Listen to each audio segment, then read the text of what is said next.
Kulungan ang bagsak ang sarong PUB driver matapos na magpurbar na manuhol sa sarong traffic enforcer kang LTO sa Sorsogon. Sigun kay Police Lieutenant Colonel Jeric Don Sadya, hepe kan Sorsogon City Police Station, mantang pigkukondusir ang Oplan Ligtas Biyaheng Pasko kang LTO Sorsogon Enforcement Team. Sa Barangay Ginlahon, Sorsogon City kang Martes Enero 3, pinarak ang grupo ang bihikulong pigmamaneo kan sospek na biyaheng Bacolod, gikan Samar na may lunad na 17 pasahero. Alagad kang hagadan subot ang sospek ning magkakanigong dokumentos, mayo subot ining napahiling, asin nagpurbar na gawgawan ning 3,000 pesos ang sarong LTO enforcer.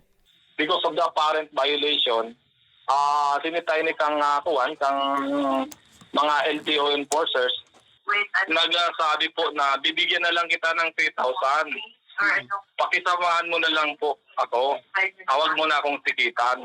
Aminado si Sadya na bako na bago sa indang siring na modus. Parang may scheme na sila nito. May grupo na sila, no? May Viber group sila ng pagdaan, kung sinong kukontakin, sinong lalapitan. Kaya pabuti na lang po na-higpit yung pinapatupad natin dito na enforcement ng LTO law. Sa presente, nasa kustudiya na kang Sorsogon City Police Station ang sospek para kampaw ng kasong pagbalgar sa Article 212 of Revised Penal Code Corruption of Public Official.